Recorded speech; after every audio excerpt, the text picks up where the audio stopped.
अगला बता रहा है नौका विहार में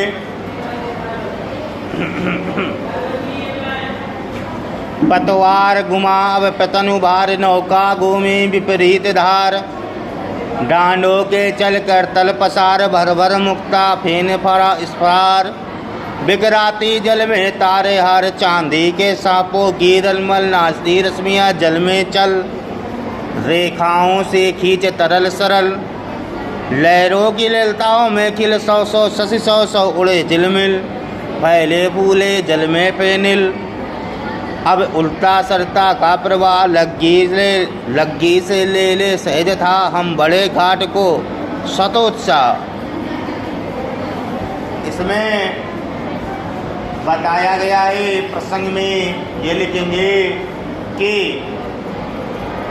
नौका विहार करने के बाद यदि नदी के मध्य में जाने के बाद वातावरण के सुंदरता को लेने के बाद में वापसी आने और वापसी करते समय जो कवि को महसूस हुआ है उसके बारे में बताया गया है, या कवि फिर से वातावरण के सौंदर्य और जल में होने वाली क्रियाकलाप के बारे में बता रहा है।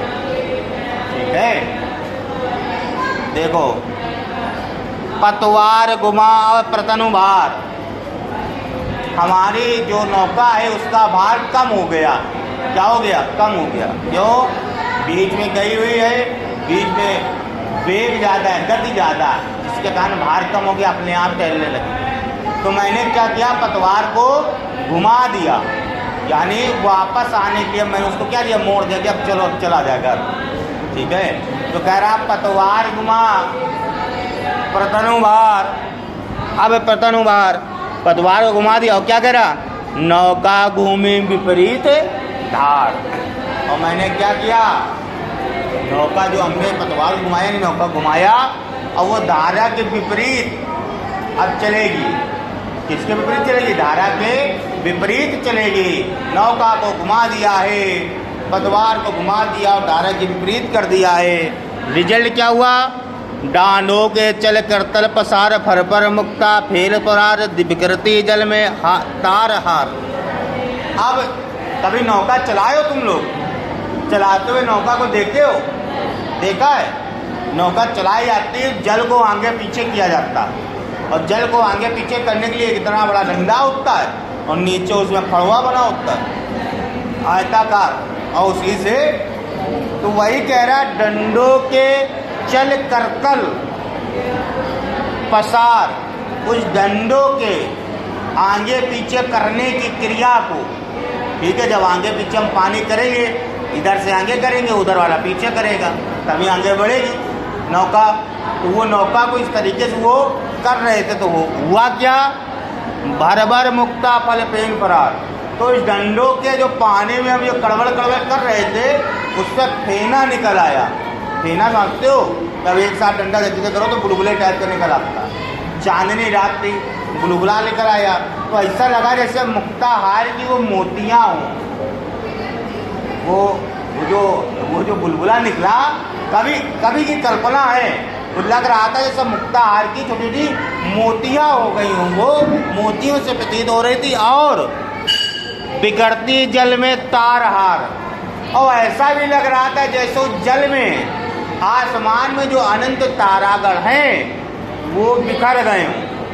कभी मोतियाँ लग रही थी, कभी लग रही थी वो तारे जो हैं उसी जल में बिखर गए हों, तारा सा वो चमक प्रतीत हो रही थी। आगे क्या कह रहा है, चांदी के सांपों सी रलमल नाचती रश्मियाँ जल में तल। अच्छा, और गंगा में लहर होगी, विपरीत धार में चल रहा है, तो इसके साथ साथ जो लहरें होंगी वो लहरें कैसी, एक तो चांद की रोशनी से वातावरण उजियारा था, ऊपर से वो लहर था, तो लहर ऐसे ऐसे हो रही थी नदी में, सांप भी ऐसे ऐसे चलता है। तो कभी कह रहा है यहाँ पर गंगा में उठने वाली वो लहरें चांदनी के सांप के बराबर दिख रही थी, जैसे कोई चांदी का सांप वहाँ पर कीड़ा कर रहा हो या जा रहा हो। यही कह रहा है, चांदनी के सांपों की रलमल नाचती रश्मियाँ जल में चल। ऐसा लग रहा जैसे उस जल में चांदी रूपी सांप चलायमान हो, चल रहा हो, और रेखाओं से खींच तरल सरल। और जो लहर थी वो कभी सीधी रेखा के तरीके लग रही थी और कभी तरल सरल, कभी तिरछी मिर्ची लग रही थी। कभी सांप रुक गया तो सीधा लग रहा है, चलने लगा तो तिरछा मिर्चा लग रहा है। ऐसी लहर थी, शांत हो गई थी सीधे, और जब लहर उठी तो तिरछी मिर्ची लगने लगी। और क्या कह रहा है, लहरों की ललताओं में किल सौ सौ शशि सौ सौ उड़ झिलमिल। लहरों की ललताओं में खिल, ऐसा लग रहा था उस लहर में अनेक लताओं में फूल खिल गए हों, ठीक है। और लेकिन वो फूल खिल गए हो और कहीं कहीं उन लहरों में ऐसा लग रहा था जैसे एक नहीं 100 चंद्रमा आ गए हों। अब 100 चंद्रमा कैसे आ जाएगा, लहर उठी, परछाई पड़ी, तो जितनी लहरें उठेंगी उतनी जगह चंद्रमा दिखेगा। तो वही कह रहा है यहाँ पर कि उन लहरों में लताओं में ऐसा लगा जैसे फूल खिल गया हो, और वो एक एक लहर नहीं, 100 लहरों में एक एक लहरों का एक एक चंद्रमा नहीं, 100 चंद्रमा प्रतीत हो रहा था। और कह रहा है, फले फूले जल में फेनिल, और उस जल में वो चंद्रमा जो फूल खिला था वो ऐसा लगा जैसे फल फूल रहा हो, यानी प्रसन्न हो, खेल रहा, कीड़ा हो रही।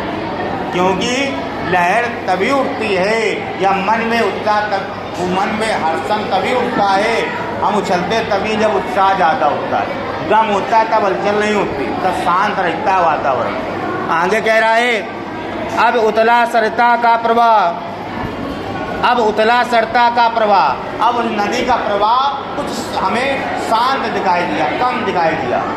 नदी का जो प्रवाह था, जो वेग था, वो हमें कम दिखाई दिया। लग्गी से ले सहज था, तो लग्गी यानी बांस का डंडा लेकर के हमने देखा कितनी गहराई है। हाँ, उस नदी की मैंने गहराई देखी, यहाँ पर कितनी गहराई है। और हम बड़े घाट को सौत्साह, और हम बड़े हर्ष के साथ में घाट यानी किनारे की ओर बढ़ चले।